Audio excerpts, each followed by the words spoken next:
Welcome to the StockMiner.com studios. You're in the Black Hills of South Dakota. I'm your StockMiner, Brian Johnson. And a quick review before we get into the markets, where the trading room is at. I've had some people ask me about, why I'm showing these results. Well, a couple different reasons. Number one, it's a new product. I haven't done a trading room before. I just opened the trading room last week, July 5th. It's my first day, and it's a brand new product. So I need to make sure you guys are aware that I have a new product in case it would be of use or of service to you.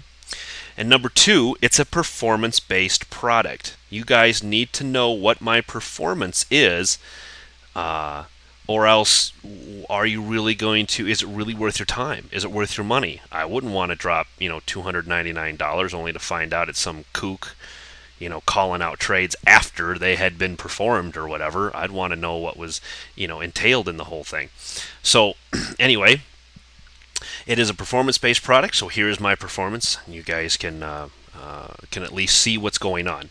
I wouldn't approach you and say, put $50,000 into a fund I'm starting without showing you some sort of performance of the fund, or at least, the what it could be down the road. So here it is. Here's what we've been doing in the trading room. This was last week's trades. I base everything, by the way, off of 100 shares, guys. I don't know what you trade. You could trade 10 shares, 5 shares, 50 shares, 1,000 shares, 5,000 shares. I really don't know what you trade.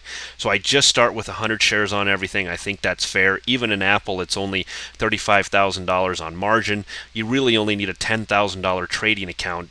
Most accounts during the day are like 4 times margin, so you can trade up to $40,000. So anyway, I don't think this is being unreasonable here by thinking about buying 100 shares of Apple or whatever. Anyway, so I use 100 shares overall. By the end of last week, I was up $812 if you just traded 100 shares. This week, I didn't do so well. We had a lot of choppy days at the beginning. I do not mind showing you what my performance is, good or bad. You've got to know as long as you know the truth, that's all that matters to me.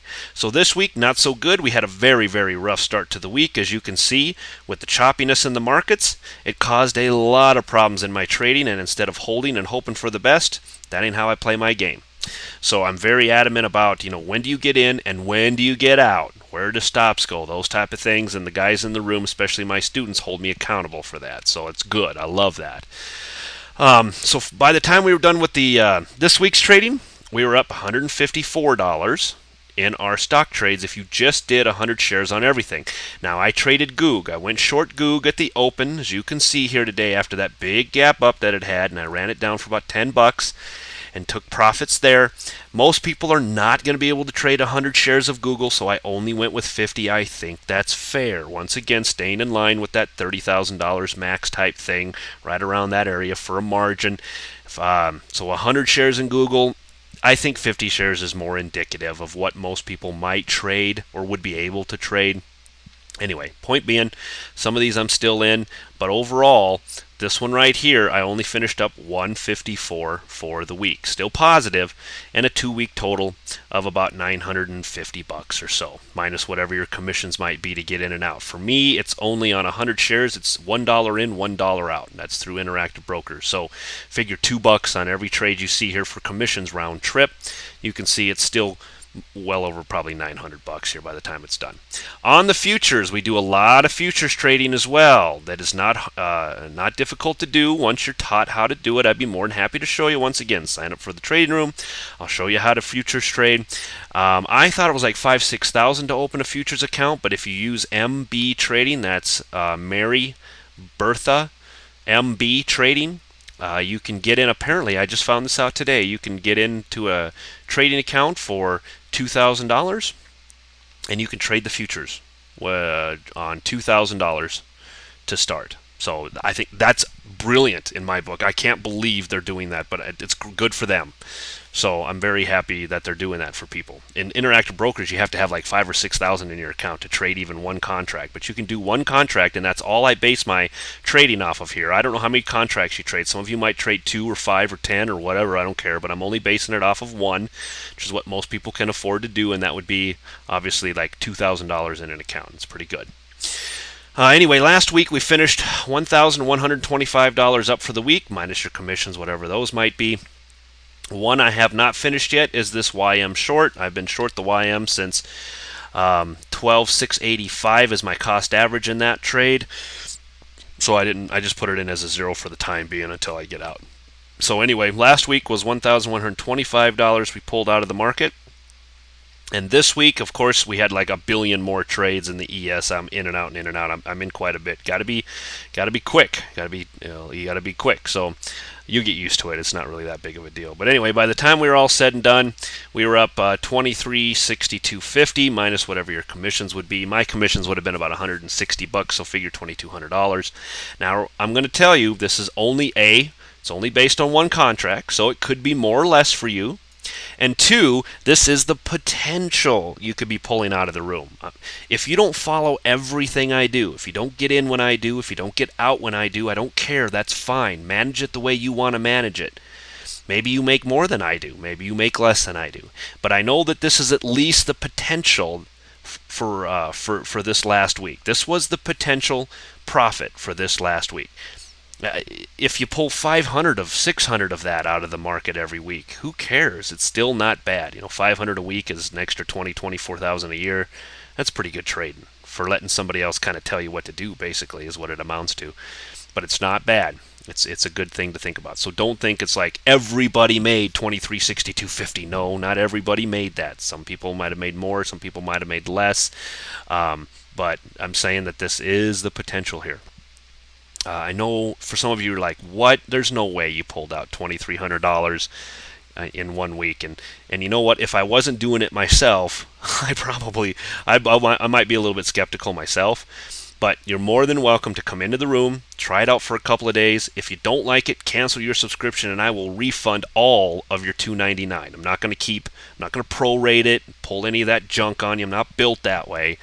Come into the room, try it out for a couple of days.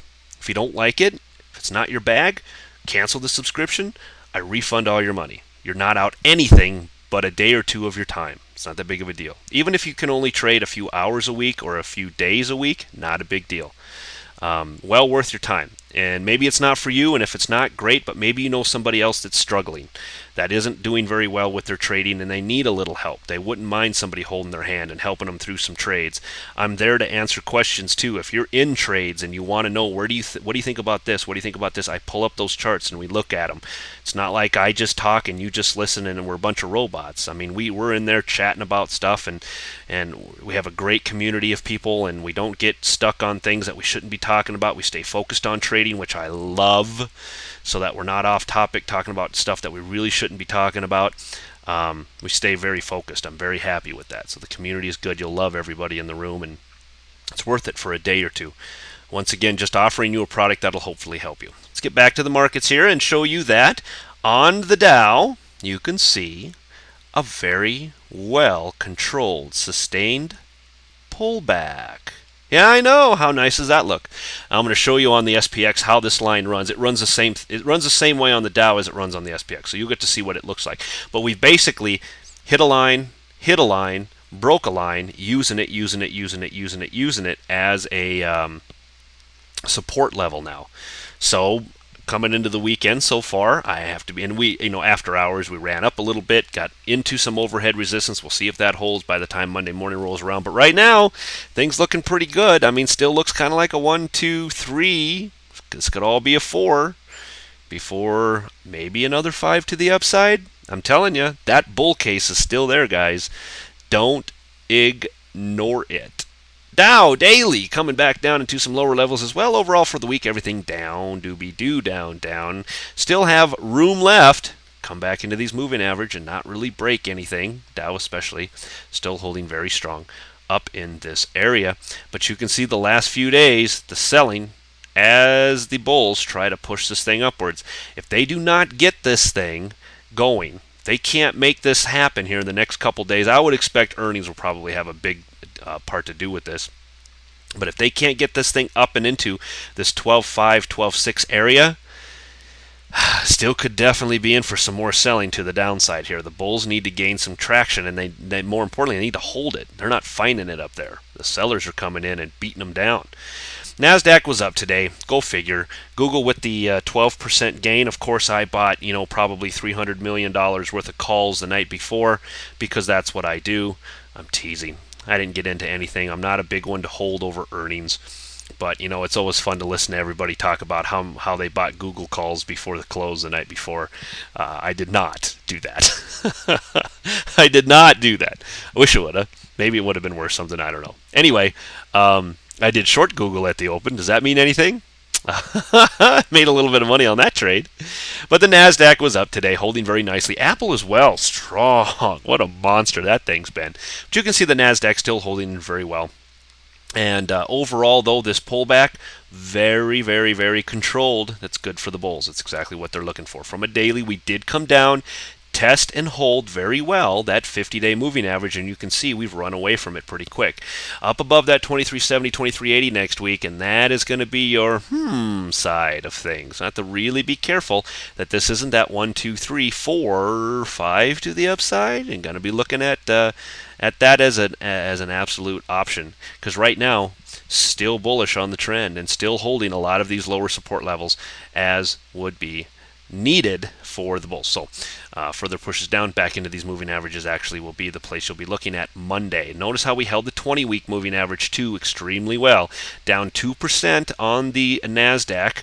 Not really that major of a move when you consider where we came from. Still a small little move, so the selling is going to have to obviously and accelerate over the next few weeks if we're going to hope to even see 2200, let alone lower prices from there. Right now, holding the 20-week, looking pretty good here. SPX, there's the line. Hit it, break it, hold it, work it, love it. There you go. Moving sideways, little pop at the end, even after hours popped up a little bit more. We'll see if that, of course, makes any difference coming into Monday. I don't know. We came right into overhead resistance, actually, but point being, everything's working.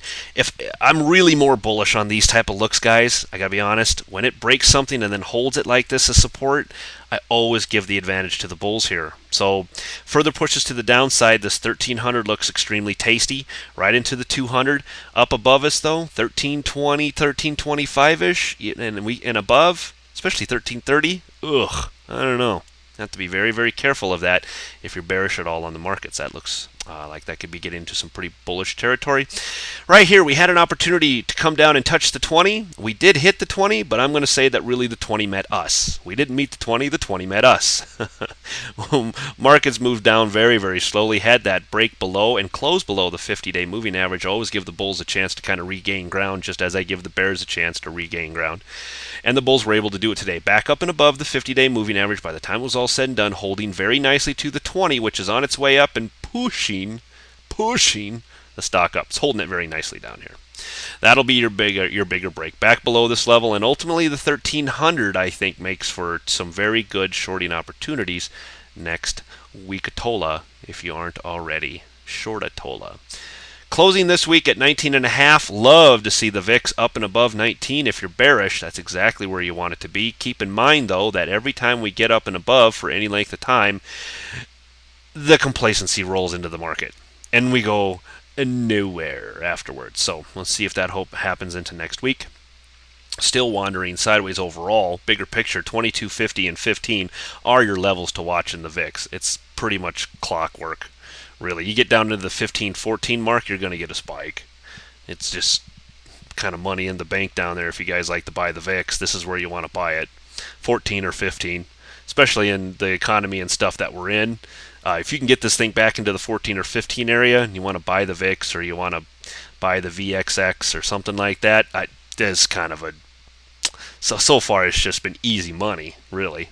So something to think about as these levels drop, if they do drop again here. 19, staying above 19, though, is good for the bears. That's where you want it. Keep that volatility up there. Keep that premiums high. FAS 60-minute, rolling down, rolling. Below the 24 was my call for you on Wednesday for a short. That turned out to be okay. I might get a pop here as we come back up and retrace some of this. But below 24 turned out all right. If you held to the end of the week, you made 20, 30, 40 cents off that trade. That's not too bad. But we got as low as 23. So could have made as much as $1. And into the new week. We'll see if we don't get some sort of follow through with this. Obviously, follow through to the downside would probably not be good for the markets. That's what we'll be watching.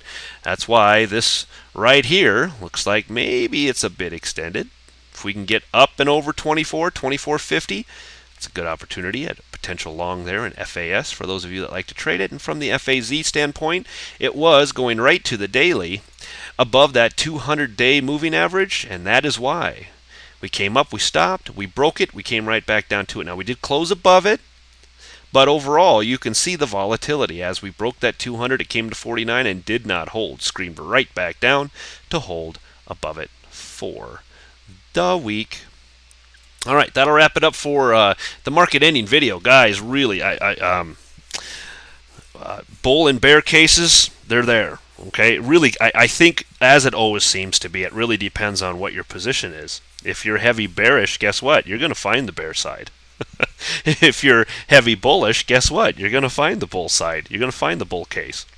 With me, I'm really neither. I have a hat in each hand, and I don't care which one I have to wear at any 1 second. I just want to make money. So, for me, I can see it all. But I'll tell you, I still got to give the edge to the bulls. It just looks like a pullback. It just is what it is. I don't know what else to tell you guys. So if you're heavy bearish, just want you to be a little cautious about that. Maybe you're going to have to sit through a little bit more pain, but breaks back and above 12.6 or whatever would have me very, very cautious if I was on the bear side. And then breaks back, of course, down below these levels here, 12.3 and ultimately 1300. That's where you want to be a little cautious if you're bullish. So we'll see which way it decides to go next week. But right now, the selling is coming in as these things try to poke their way upwards. So still got to respect that bearish tremor in the markets. All right, guys, I'll be back with you again Monday night. See you then.